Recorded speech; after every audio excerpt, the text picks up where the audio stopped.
Good morning student. तो आज हम डाइजेशन एंड एब्जॉर्प्शन का छोटा सा टॉपिक न्यूट्रिशन के बारे में पढ़ेंगे। तो जिसे हम पोषण कहते हैं, सबसे पहले इसकी डिफिनेशन जानेंगे। पोषण होता क्या है? तो पोषण क्या होता है? जो भी लिविंग ऑर्गेनिज्म जिंदा रहने के लिए जो भी फूड मटेरियल या सब्सटेंस को इनटेक करते हैं बॉडी में, वही उसका न्यूट्रिशन होता है। तो डिफिनेशन देखेंगे, those substance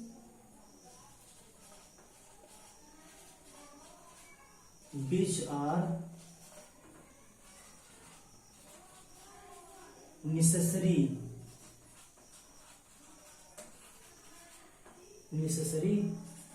for maintenance and activity of living body रहेगा, are called nutrition. Okay, those substances which are necessary for maintenance and activity of living being या living body are called nutrition. और यही nutrition में भाग लेने वाली ये substance which substance are included, जो भी सब्सटेंस इसमें न्यूट्रिशन में इंक्लूड होते हैं उसे हम न्यूट्रिएंट कहते हैं। ओके, तो न्यूट्रिएंट क्या होता है और न्यूट्रिशन क्या होता है? जो भी सब्सटेंस न्यूट्रिशन में भाग लेते हैं वो न्यूट्रिएंट होते हैं। ओके, तो डिफिनेशन नोट कर लीजिएगा। उसके बाद क्लासिफिकेशन ऑफ न्यूट्रिशन पढ़ेंगे, फटाफट नोट कीजिए।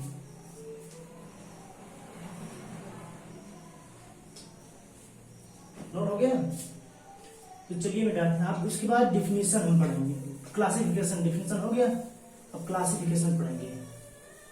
न्यूट्रिशन का क्लासिफिकेशन, इसको दो पार्ट में डिवाइड किया गया है। न्यूट्रिशन को दो पार्ट में डिवाइड किया गया है। एक होता है ऑटोट्रॉफिक,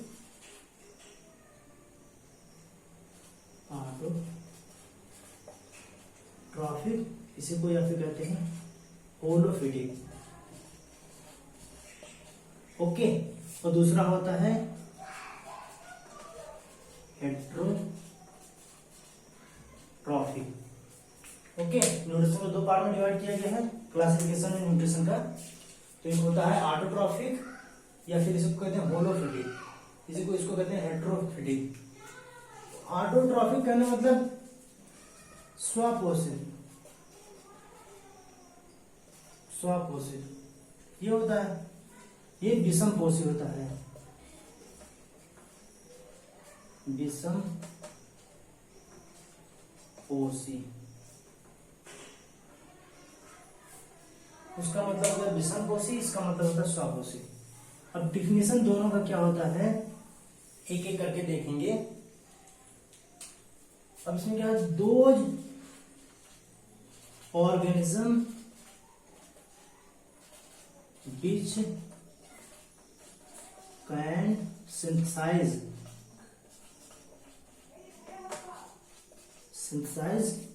own मतलब खुद का, own food with the help of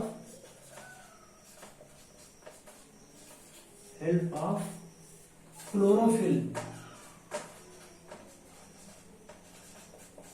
okay, तो ये हो गया हमारा ऑटोट्रॉफिक न्यूट्रिशन।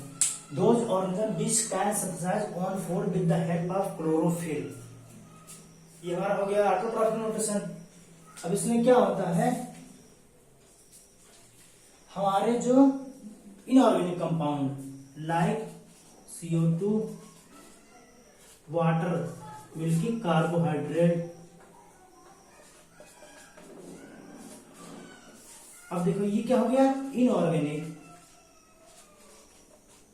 ये इनऑर्गेनिक कंपाउंड हो गया। ये बनने वाला पदार्थ जो है सब्सटेंस, ये हो गया ऑर्गेनिक। ओके, तो इसमें क्या होता है कि प्लांट चाहे वो एनिमल हो, सॉरी प्लांट से ओनली कहीं प्लांट हो सकता है, एनिमल नहीं होता हो सकता। एनिमल अगर रहेगा सिर्फ यूग्लिना, क्योंकि उसी में क्लोरोफिल पाया जाता है, उसी के अलावा और कोई नहीं होता ऑटोट्रॉफिक। तो इनऑर्गेनिक से ऑर्गेनिक पदार्थ बन रहा है सब्सटेंस। तो इसकी डिफिनेशन नोट करो, उसके बाद हेटेरोट्रॉफिक देखेंगे। अभी आगे इसको और क्लासिफाई करेंगे। ऑटोट्रॉफिक फिर दो पार्ट में डिवाइड किया गया है, एक होता है कीमोसिंथेटिक, एक होता है फोटोसिंथेटिक। ओके, तो पहले इतना पढ़ लीजिए, तो इसको मिटा रहे हैं। अब हम डिफिनेशन देखेंगे हेटेरोट्रॉफ की। तो हेटेरोट्रॉफ इसे कहते, ये अदर डिपेंडेंट होते हैं, dependent on other plant as well as animal. Okay, जो हेटेरोट्रॉफिक होते हैं वो डिपेंडेंट होते हैं अदर प्लांट फिर एनिमल पर। ठीक, तो इसकी डिफिनेशन क्या होगी, इसी की सेम अपोजिट। उसमें था कि क्लोरोफिल के प्रेजेंस में जो अपना फूड बनाते हैं, तो इसमें क्या हो जाएगा, those organism which can synthesized their own food in absence of chlorophyll. Okay, तो ये हो गया हेटेरोट्रॉफिक न्यूट्रिशन। इसमें क्या हो गया, ऑर्गेनिज्म जो है अपना फूड बनाते हैं जिसमें क्लोरोफिल की जरूरत नहीं होती है, इसी को अदर डिपेंडेंट भी कहते हैं। किसी अदर प्लांट या फिर एनिमल पर डिपेंड होते हैं ये हेटेरोट्रॉफिक। ये खुद से अपना भोजन नहीं बना पाते हैं, दूसरों पर डिपेंड होते हैं। तो सबसे मेन बात होता है, ये होता है सेल्फ डिपेंडेंट, ये सेल्फ डिपेंडेंट हो गया। ये हो गया other dependent, other dependent. Okay, सबसे मेन डिफरेंस होता है ये सेल्फ डिपेंडेंट ड्यू टू, अब तो जाने के होगे, due to presence of, plus करके एनसी लिखा रहता है, तो उसका मतलब प्रेजेंस ऑफ क्लोरोफिल। अब ये अदर डिपेंडेंट होने का मतलब अब्सेंस ऑफ क्लोरोफिल। जब इनके पास क्लोरोफिल है ही नहीं तो एटमॉस्फेयर से CO2 लेकर क्या करेंगे, तो इसका कोई मतलब नहीं होता।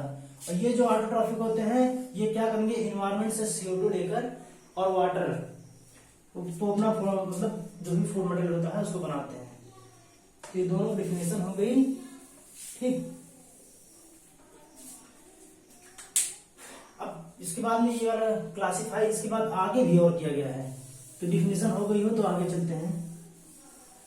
अब देखो, जो ये ऑटोट्रॉफिक न्यूट्रिशन होता है इसको भी दो पार्ट में डिवाइड किया गया है।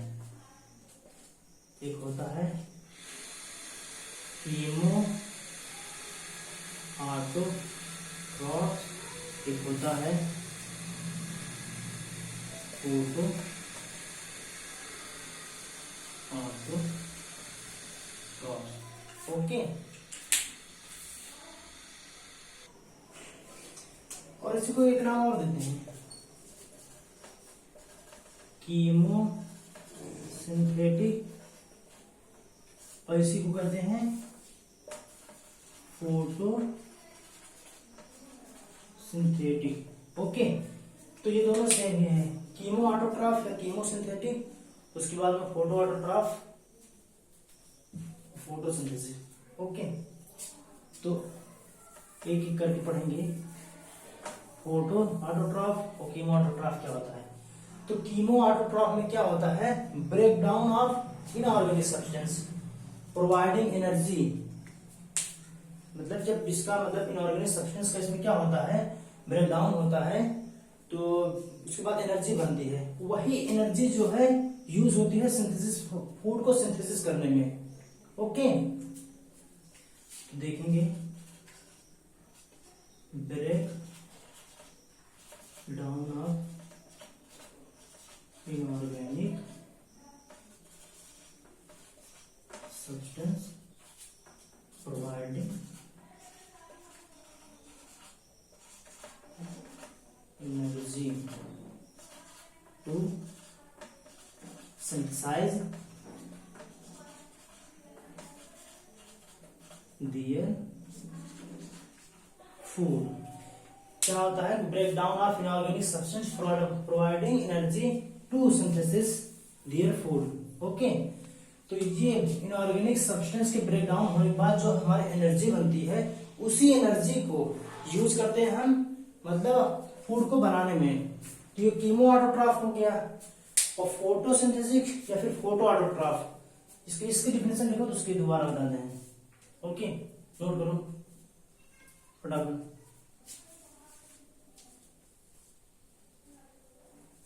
चलो हम दूसरा देखते हैं, तो इसको थोड़ा मिटा दे रहे हैं, डिफिनेशन आ जाए ताकि। तो इसकी डिफिनेशन, तो इसमें क्या होता है कि न्यूट्रिएंट आर सिंथेसाइज्ड यूजिंग मतलब यूजिंग सोलर एनर्जी को यूज करके, इसमें जो न्यूट्रिएंट सिंथेसाइज होता है वो फोटो ऑटोट्रॉफ होता है। अब सोलर एनर्जी को यूज करके इसका मतलब क्लोरोफिल कहीं ना कहीं यूज हुआ होगा। ठीक, तो देखो न्यूट्रिएंट, यहां से डेफिनेशन देख लीजिएगा, are synthesize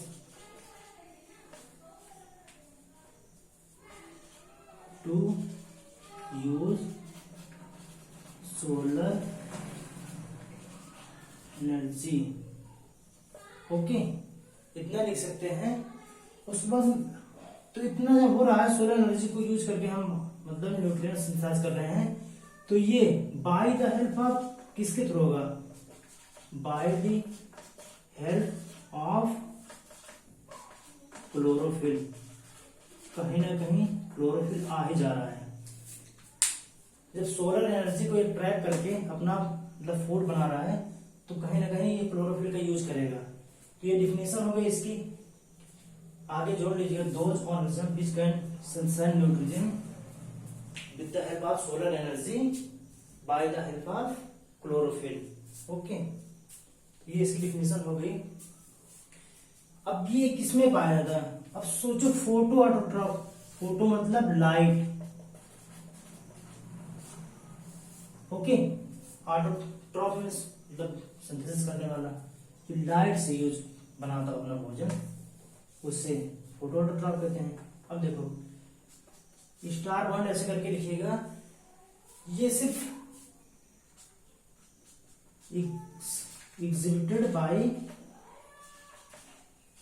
exhibited in only green plant।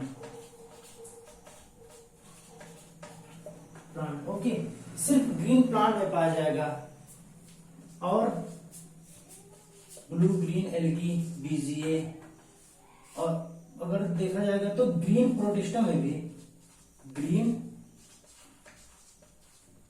Protist, तो ग्रीन प्रोटिस्ट में क्या आ जाएगा, यूग्लिना। तभी इसके पहले भी डिस्कस हुआ था, ग्रीन प्रोटिस्ट जो है यूग्लिना भी आ जाता है। ओके, तो इतना नोट करो फटाफट। ठीक, नोट करो। और इसका कीमो ऑटोट्रॉफ का एग्जांपल, इसमें भी अलग अलग टाइप के, और ज्यादातर इसमें कीमो ऑटोट्रॉफ में बैक्टीरिया ही आती है। तो इतना नोट हो गया हो, तो आगे चलते हैं कीमो ऑटोट्रॉफ का।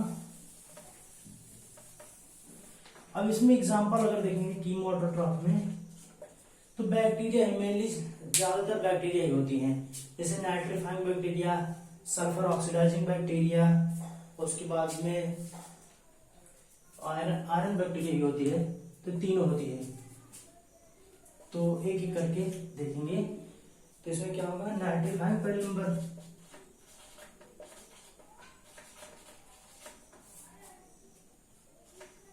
Nitrifying bacteria, bacteria. उसके बाद में सल्फर बैक्टीरिया, आयरन बैक्टीरिया। अब ये तीनों का काम क्या होता है, क्या करते हैं? जो भी नाइट्रीफाइंग बैक्टीरिया होती है वो अमोनिया को नाइट्रेट में और अमोनिया को नाइट्राइट में और नाइट्राइट को नाइट्रेट में कन्वर्ट करेगी। तो जो सल्फर बैक्टीरिया होती है हमारी, ये हाइड्रोजन सल्फाइड को सल्फर में कन्वर्ट करेगी। ओके। और जो आयरन बैक्टीरिया होती है वो फेरिक आयन को Fe3+ आयन को Fe2+ में कन्वर्ट करेगी। तो एक एक करके, इसमें दो है, इसमें क्या है, अमोनिया को कन्वर्ट कर रहा है नाइट्राइट में, और फिर नाइट्राइट को कर रहा है नाइट्रेट में। ओके। तो ये हो गया, नाइट्राइट को, अमोनिया को नाइट्राइट, फिर नाइट्राइट को नाइट्रेट में कन्वर्ट कर रहा है। तो ये सल्फर बैक्टीरिया होती है, ये H2S हाइड्रोजन सल्फाइड को कन्वर्ट करती है S में, यानी कि इसको सल्फर में कन्वर्ट करती है। ओके। आयरन बैक्टीरिया हो गई, ये क्या करेगी, फेरिक आयन को,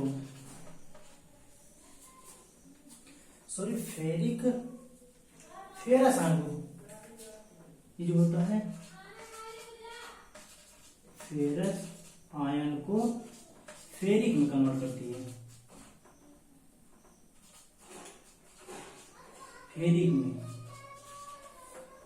फेरस आयन को फेरिक में आयरन बैक्टीरिया का काम होता है। और फेरस आयन कहने का मतलब देखो,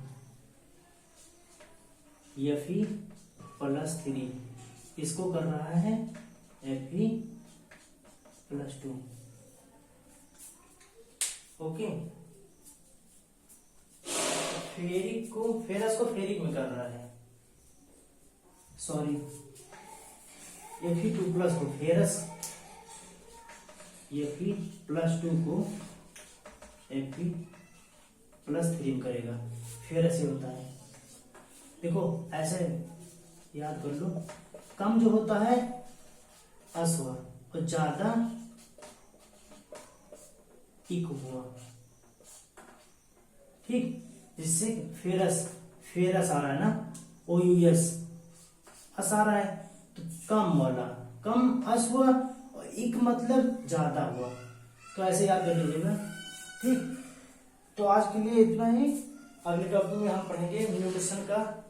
न्यूट्रिशन कितने प्रकार के होते हैं, तो क्लासिफिकेशन था, टाइप्स ऑफ न्यूट्रिशन पढ़ेंगे। ओके, ये क्लासिफिकेशन था। उसके बाद में नेक्स्ट टॉपिक क्या रहेगा, types of nutrition, types of nutrition. Okay, ये नेक्स्ट टॉपिक रहेगा, ठीक है।